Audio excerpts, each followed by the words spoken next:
les goûts de ça oh penza Congo na biso. Congo na biso ezangaka matière te. Tolali tolamuki na matière. Congo na biso bandeko na ngai yango balobaka kaka botama surtout congolais oyo kelenge. Ezalaka toujours privilège surtout ya kozala congolais na niveau moko pas possible.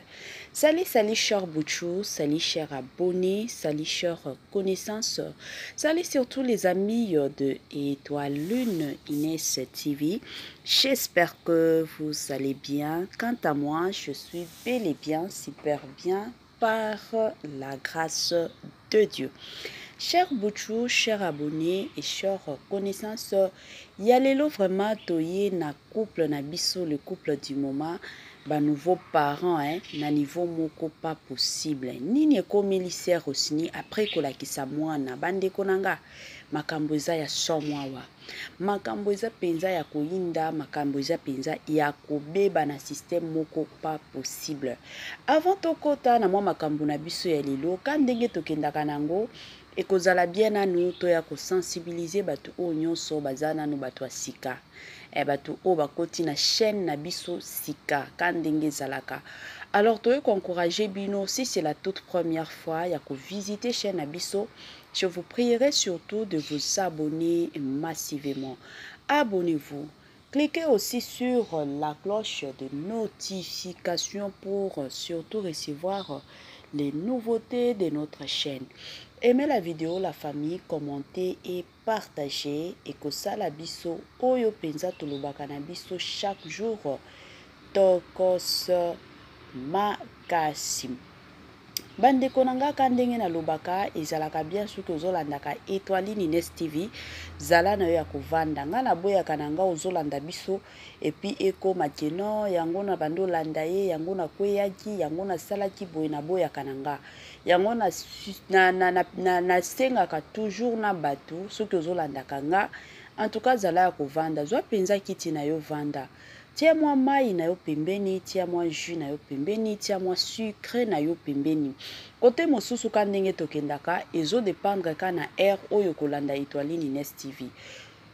Soki omoni ke ba air oyo za ba air oyo yo moko oliaka. Eza ba air oliaka fufu to petit déjeuner na yo. En tout cas ndeko nanga soit libre. Soki eza fufu, soki eza déjà air ya repas. Tia moi fufu na yo wana, tia moi kwanga na yo wana, tia moi loso na yo wana. Soki omoni ke non epa na biso eza nanu tongo to nanu na lie petit déjeuner nanga te il faut kana lia en tout cas soit libre de manger. Liaka na biloko na yo ka ndenge ezalaka. Kote mosusu ozo liaka, kote mosusu ozo melaka, kote pe mosusu ka ndenge tokendaka nango ozo matisaka pe volume pour que bandeko mosusu bayoka nini ezolika. Tango ozo matisa volume wana bandeko nanga salela pe mama Étoile Inès TV ba moi partage na moi 5, 10, 15, 20 personnes surtout na WhatsApp na yo to na Facebook Messenger na yo bandeko nanga pour que esunga mama Étoile na chaîne na ye ya Étoile Inès TV et kende nango liboso na système moko ya tokos et encore tokos makasi. Bandeko nanga Bible yango moko kutu ezoloba mon peuple périt par manque de connaissance. Yango bandeko nanga toyaka toujours na ba information en vrac kandenge kendaka. Lelo samedi bandeko nanga soki tokoti na musique chrétienne o tobengaka mingi musique gospel. Lelo samedi déjà tozalaka na Majabu Rafiki toza na ba temps déjà ya ba élimination.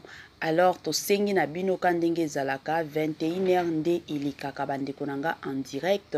Tosengi na bino nyonso tokende kuna to talaka bazalaka pe na chaîne na bango ya YouTube tokoki pe kokota kuna to talaka bango na système moko ya kitoko tant to tala de l'autre côté pe to votaka pona bana na biso talaka ka projet na bango to souhait ya Majabu Rafiki ezaki non bazala bazwa mutu oya kobima mutu aliboso mwana penza kobima mutu aliboso ba encadrer ye na monde ya musique bandeko nanga ekosala pe kitoko mingi makasi na cadre na biso kaka ya musique gospel toyebi biso nyonso ba fiche eza nango affiché Le pasteur Mike Kalambaye akozala na concert wana ekosalema, ça sera au mois de juillet 2024. Yango toye ko sensibiliser batu, surtout bino moko boyebi, c'est pour la gloire de Dieu. Alors nous prions à ce que batu nyonso bazolandaka Étoile Nines TV tozala préparer spirituellement, physiquement, tokende ko soutenir surtout l'œuvre de l'Éternel. De l'autre côté, ceux qui tokoti bandeko nanga na bato maboki. Bato maboke, nouvelle autre qui kopé Sabino Lelo et Zaka Pona Luna Mienzi jusqu'à présent, elle est toujours à Paris. Hein? Donc moi na poto ya tongo azaka kuna nano apesi position na yete soki akozonga to soki akozonga te. Position nanu ezoyebana te, mais auto yebi pour le moment ezaka que non. Luna Mienzi azana na Paris. De l'autre côté, grâce au Zolope azui contrat na Nigeria, na groupe mosusu place kuna okendo jouer. Biso moko tomona ki akendaki na Nigeria ezalaki na nzela ya Gomez, mais turo yo azokende na nzela ya Gomez te, azokende na cadre ya Nigeria. Ba Nigeria bango moko babengisi ye akende ko jouer kuna. Gloire au Seigneur, parce que ma camion se bandaka bongo. Un jour, monaka grâce Luzolo a commis acteur international, surtout dans le système moko yaki toko mingi makasi. Et du coup, bande konanga toye ko zongela surtout sœur Rosini Kaiba. Après koba la sœur Rosini Kaiba, tant de personnes babando mituna. Sœur Rosini Kaiba zo concevoir te problème nini, likambo nini zo sala que non sœur oyo zo concevoir te. Mituna ezalaki ebele, ba question ezalaki ebele, wana koto ye moko azalaki incapable mosusu akoleka sur les réseaux sociaux pona koya ko répondre. Ebele abatu babando tuna. Soki bamoni ka sœur Rosini alati, omona batu alati bilamba moko minene, akomi na zemi, abandi zemi ezalaki ka bongo. Voire même nous autres, il y avait de ces personnes qui nous appelaient pour nous demander c'est comment la sœur Rosini Kaiba. Sœur Rosini Kaiba ti lelo to mona zemi te bino nde ba journaliste boye ba kamakambo ezalaki somo. Et après toye komona sœur Rosini na année oyo ya 2023, si je ne me trompe pas, tant ba majabo ebandaki wana déjà sœur Rosini azaki déjà na zemi, komona déjà libumezaki munene. Ali bato déjà bakomi kotuna sœur Rosini azana zemi, sœur Rosini azana zemi, donc ekendaki sango pas possible. Il y avait même, je me rappelle, la petite divine Oyayembaki, Bamakambonaye, et Kotaki, pas possible sur les réseaux sociaux. Hein. Tu belé balobi, non, maman Rosini de asali ke moi na wana azwa rouge pour na bazemi naye. Somo. Izalaki somo bandeko nanga. Donc, Nzambe eko sala grâce. Kandenge to mona ki biso nyonso, la sœur Rosini Kaiba, ayaki kobota mwana naye ya mwasi. Aboti bandeko nanga ezalaki esengo pas possible. Ti lelo ezalaka esengo. Ezalaka esengo parce que toye bakate tango komaka tan ya ko concevoir, tan ya ko zwa zemi. Toye bakate ba stress nini ba couple mosusu ekendaka. Déjà na batu mosusu peut-être bo planifier mwana lelo ka lelo na zemi ekoti. Eza pe na batu mosusu bozo planifier mwana lelo mais moi na zoya te. Si kopona ba sœur aussi to yebite pe ba stress nini bazwaki ba komba nini to ba épreuve nini bazwaki, mais gloire au Seigneur quand ndenge mwana abotamaki. Mwana eko botama esengo. Ezalaki esengo moko pas possible. Et du coup to eko vanda ka boye, to eko mona sœur Rosini Kaiba aye ko publier vidéo na ye moko na compte na ye ya TikTok. Vidéo ya mwana na ye na mwana na ye. L'amour d'une mère. Kandinge tulobaka. Bolingo ya maman. Mapendo ya mama, comme on le dit toujours en lingala, en swahili plutôt. Bande konanga ezalaki somo. Aye ko publier. Il y avait de ces personnes au basepe la ki na vidéo yango balobi wana sœur Rosini alakisika esengo. Alakisika kakeno azana esengo ozala mama ya kobenga mama. Lelo ye pe babengi ye mama. esengo wapi bato ebele bandeko na nga balobaki ka bongo ebele ya bato balobaki ka bongo na bacommentaire et du coup comme d'habitude na circonstance nyonso surtout na Congo na biso baretombe ezangaka te yango esalaki ke non mama Étoiline Ines TV aya kobeta nanu lisolo bato ebele ya bato bandeko na nga nakoki koloba après kolakisa ya mwana ya sœur Rosny Kayiba ebele ya bato sur 100% 70% ya bato bakomi koloba na sens que non mwana balakisaka ye normalement après 3 mois pourquoi ye kosala ke non ye sœur Rosny aya kolakisa mwana na ye après kaka quelques semaines akobota wana nyonso ezaka esengo to eza ndenge nini bandeko na nga yango nalobaki ke non to ya kosalaka émission bino moko boyebi Étoiline Ines TV azalaka wana penza mpona kotia makambo nyonso normal na système moko ya bien chers compatriotes toyebi biso nyonso na Congo na biso kindoki eza na niveau moko élevé wana vraiment toyebi yango mutu nyonso ayebi ke na Congo na biso kindoki ezalaka na niveau moko pas possible eza ta ke non makambo moko ya kobatama makambo moko ekendaki ezongaki non na Congo na biso kindoki ezalaka makambo moko pas possible ezalaka somo na ka ya sœur Rosny Kayiba soki tolobi bandeko na nga bon kolakisa mwana naomona na nga mabeti dans quel sens ka ndenge nasalaki émission moko ya Priska Kanushipi nalobaki pe ka bongo ndenge toza boye mutu na mutu azalaka na ndenge na ye ya kondimela mutu na mutu azalaka pe na ndenge na ye ya komonelaka makambo il y a de ces personnes o bazalaka vie de prière aza nango te siko bato ya bongo yango ezalaka tellement dangereux aya na babiloko na ye alakisaka surtout neti vie ya mwana aya kolakisa sur les réseaux sociaux parce que vie na ye spirituelle eza ya moke eza ya koluka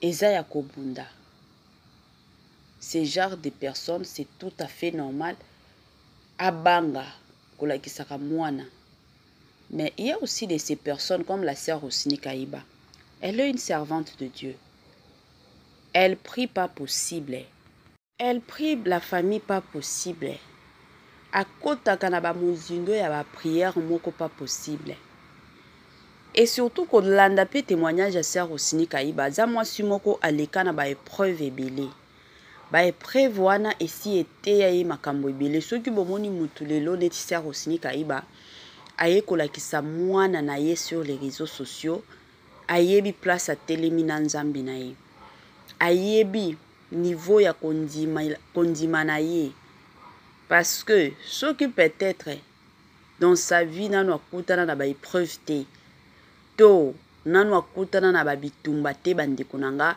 je ne pense pas que sœur Rosny akoki kozwa makasi wana ya kokota sur les réseaux sociaux pour afficher sa fille je ne pense pas mutu na mutu ka ndenge totambolaka mutu na mutu ayebaka degré ya bitumba oyo azalaka nango mutu na mutu ayebaka degré ya baprière na ye oyo aza nango degré ya kondimela na ye oyo aza nango il y a de ces personnes bango ata soki amoni bitumba ndenge nini foi na ye ezoyebisa ye kaka ke non Dieu est souverain Dieu est au-dessus de toutes choses donc eza na bato mosusu batambolaka na bongo mais eza na bato mosusu penza alobi naomeka na nga te nasi naleka na bakomba moko boye kutu komba wana ifale baintervention ya basala nzambe ifale baintervention ya banani na okoka te donc mutu na mutu azaka na ndenge na ye mpo na nga la sœur Rosny Kayiba kolakisa mwana na ye bon c'est une façon d'exprimer sa joie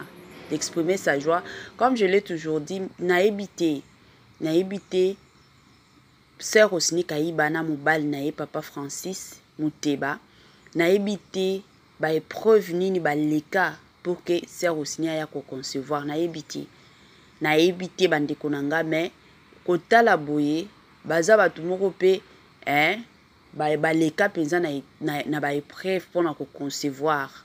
Yango sœur Rosini Kayiba lelo très joyeuse alobi ke non na mokili mobimba nalakisa mpe mwana na nga esengo na ngai esalaka kitoko ya kobota, esalaka kitoko ya kobengama mama. Yango na ye koencourage bandeko mosusu. Ya de ces personnes na minute oyo na moment oyo baza na bango mpe na posa babengaka bango bamama, baza na posa kobota mosusu mwana nzoya te. Alors conseil na kopesa na yo ndeko ozolandaka Étoiline Ines TV eza kaka no continuer toujours na kondimela Yesu. Bandeko nanga, quelle que soit la longueur de la journée, quelle que soit la longueur de la nuit, yebaka ke no Nzambe aza Nzambe akoya pe ko répondre prière na yo, akoya pe ko répondre prière na yo. Na libumwa mwasi nyonso Nzambe atia ba capacité wana ya oloba ke no mwasi nyonso akoya ko concevoir. Alors quel que soit ce que les docteurs ont dit, ezana batu mosusu ba docteur ba déclara bango déjà ke bokobotaka te. Ba docteur basi ba longola makambo nyonso to ba docteur balobi non yo penza mabota eza te. Ndeko nanga, docteur azaka mutu, docteur azo utiliser science, mais oyo azalaka au-dessus, oyo azalaka likolo ya ba science wana ezalaka Nzambe. Alors tia kondima na yo epai ya Nzambe, parce que epai ya Nzambe rien n'est impossible. To matato kita, rien n'est impossible epai ya Nzambe. Na elo mosusu na osenga kaka makambo nyonso o Nzambe asalaka ngo na temps na ye, asalaka ngo na circonstance na ye, asalaka ngo na moment na ye. Biso toza bato to planifiaka lelo na osala boye lobi boye lo, mais Nzambe ye moko amonaka lobi non soki na pesi yo lelo peut-être osunga yo te, mais soki na pesi yo lobi ekosunga ye, parce que Nzambe na biso ayebaka mitema na biso, ayebaka biso koleka biso moko. Donc ezala bongo. Alors yango na eka ko encourager yo ndeko nanga ozolandanga nga, à quelque soit que ezaka mabota te ozo passer ba moment difficile, ba moment oyo mosusu o mitu na ba question, est-ce que Nzambe ayokaka prière nanga, est-ce que Nzambe amona nga? Alors na eka encourager yo ke non, Nzambe aza, il est le maître des temps et des circonstances. Aza Nzambe asalaka makambo nyonso to na ngonga na ye. Donc so ya lobi ke lelo nde lelo bandeko nanga, to matato kita lelo nde lelo izala bongo. Alors yo zalaka na kondima, continuez toujours na ko prier, so ko priaka yo continuez kaka kotala te ke no makambo e umeli ngana lembi nanga kolemba te. Telema, prends ta force. Ezaka na jour, eza na bato ebele lelo baleka na ba moment difficile, mais suka Nzambe oyo azalaka Nzambe ya solo, oyo Nzambe tolobaka Nzambe moko akosaka na ye te. Nzambe oyo asalela bango bolamu na système moko ya kitoko.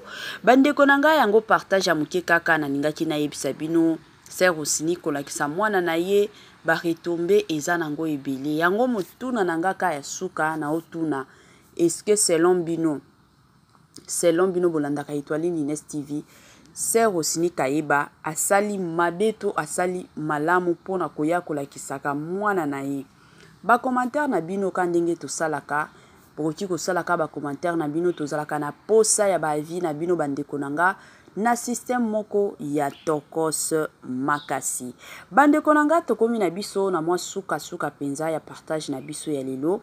Avant to kota na mwa suka penza ya makambo nyonso to bandeko nanga kandenge kindaka na pesa nanu bambote na mwa quelques personnes, na pesi bambote na ye moko Linda Bukulu depuis Sénégal, Mama Vicky Mbonzo depuis Sénégal, na pesi bambote na Madame Judith Diampovisa et toute la famille Diampovisa, na pesi bambote penza na ye moko Madame Pascaline Kiyongo, na pesi bambote na Rosie Chikomba depuis Johannesburg, bambote nanga surtout na balandi nyonso ya Étoiline Ines TV, ba o nyonso to balandaka biso, ba o nyonso to bazalaka donc bazo zelaka émission asika ekota, to pesi bino bambote bandeko nanga na kombo surtout ya Yesu na système moko ya kitoko. Et encore kitoko mingi mingi makasi. Tokomi na biso na suka. Bye bye la famille et à la prochaine.